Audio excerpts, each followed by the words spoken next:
everyone, welcome back to my channel. Sarah here, thanks for hanging out with me today. I am doing an ink deep dive video tonight. I've actually done two in different ways and I'm going to post them one after another and would love to hear which version you like. So the ink that we're going to explore today is Birmingham Pen Company's Pennsylvania Fieldstone. I posted in the Fountain Pen Australia Facebook group that we were wondering basically if anyone in Australia could get Birmingham Pen Pen Company inks, and we can't, but two amazing people actually reached out and said they'd send me some. I first saw this ink on the Joy of Pen and Papers YouTube channel and fell in love with it, and an amazing pen friend, Elle, sent me a sample. So in a moment, you'll see that the big swatch is that ink, the Pennsylvania Fieldstone. And then what I've done is I've pulled out some other inks that I think show all the different colors that are within this ink. What I love about this, as you can see, is it is a pink ink, but it has these black and green overtones.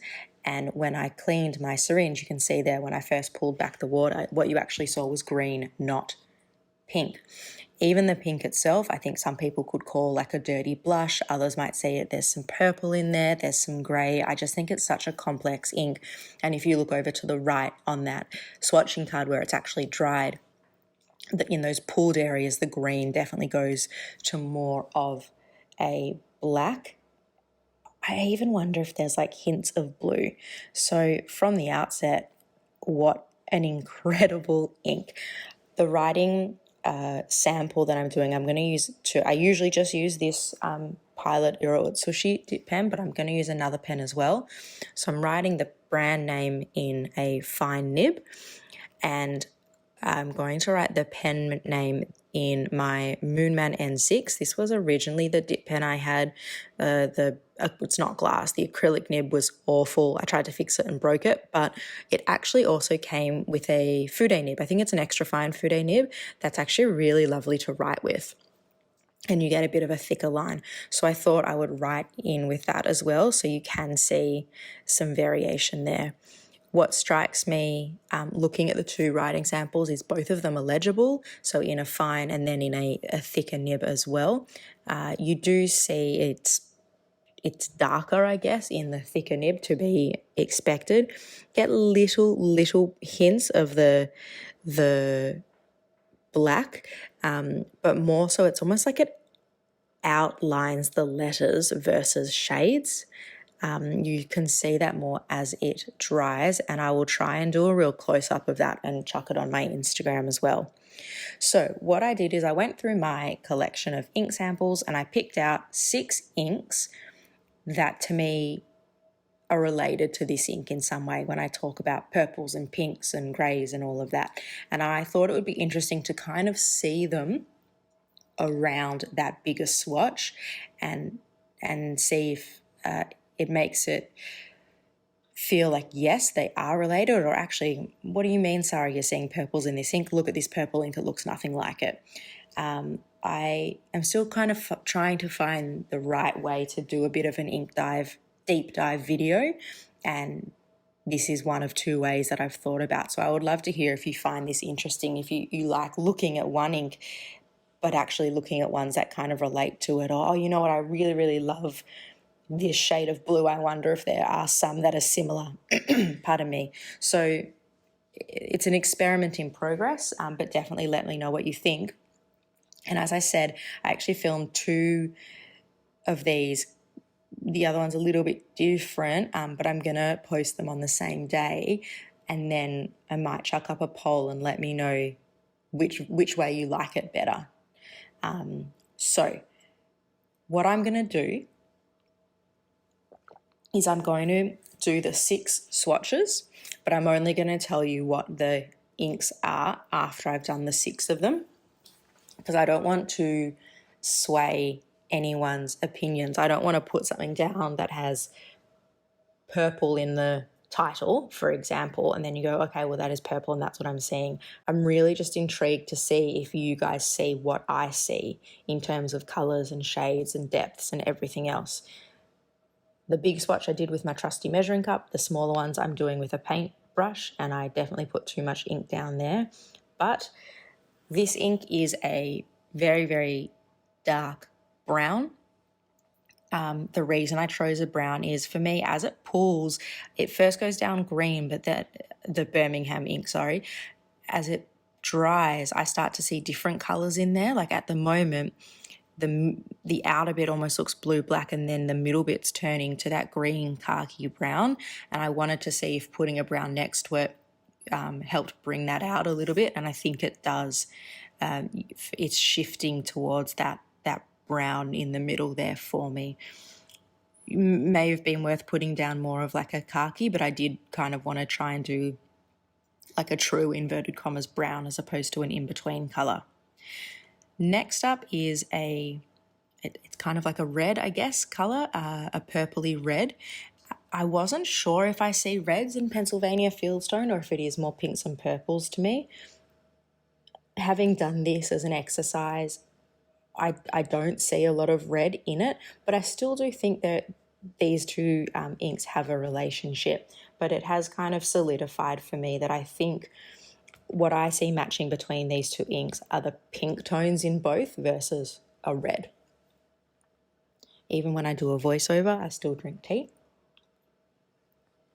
I'm also trying a different type of voiceover. I'm recording it on the memo thing on my phone, and then I'll try. My dad told me that I speak too softly in my videos. So if that is an issue for you, please let me know. Happy for all the feedback. I know that I need to try and write bigger. In some of these videos that I've already filmed, I'm just trying to zoom in a bit, but I've definitely taken note to write bigger. And I wonder if that photo nib is also just easier to see. So I do take on the feedback. I want these videos to be enjoyable. So if you struggle to hear as well, let me know. Or if this voiceover sounds better, let me know as well. I do try and talk while I ink, while I swatch, but sometimes I have to go back and do a voiceover because there's a noisy background or something. Anyway, that is a big ramble. Back to the ink. This next ink goes down a lot darker, then it dries, and it is a beautiful dusky purpley pinky magenta type colour, and I can definitely straight away see the relationship between them. I think this ink swatch is almost on the warmer side, and the Birmingham ink looks a bit cooler next to it. For me, I can see the purples and pinks, but it really, for me, highlights just this kind of grey, almost like a film over the Pennsylvania swatch. That became more obvious to me once I put this ink down. Interesting to see, I guess, as they dry, if that's still the case. And I wish, I look at it now and I look at the dried sample, I wish I hadn't put so much of that brown ink down. I just hadn't used a paintbrush in so long. I was still getting the hang of it because there really is like no shading there at all. This is a black purple ink. You can see when it goes down straight away, it looks really dark and really black. And again, I do think they relate because the bits around the edges of the Pennsylvania swatch and where it pools, there's a grey black oh my god, I don't have any words today. There's parts of grey and black in there, which I love. It gives it this kind of grungy feel to it. That ring in the middle, when it completely dries, actually goes almost pink in the middle of the pool and then out to like a blue-black. The green, interestingly, disappears over time, but I definitely needed to have a black and a grey. Here's the grey now, to kind of help pull those colours out.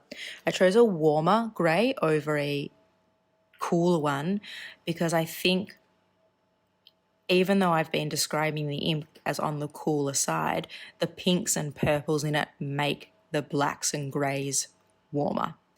That's kind of how my brain works. If you think it's all absolute bollocks, let me know as well. I was going to swear there. Is bollocks a swear word in the UK though? I think it's all nonsense.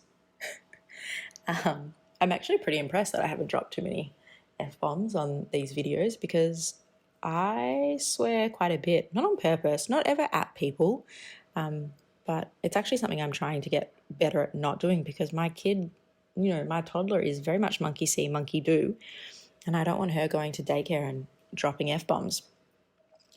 Anyway, the last ink, this one's really interesting. It goes down and it looks grey, but as it dries, it actually goes to much more of a purple.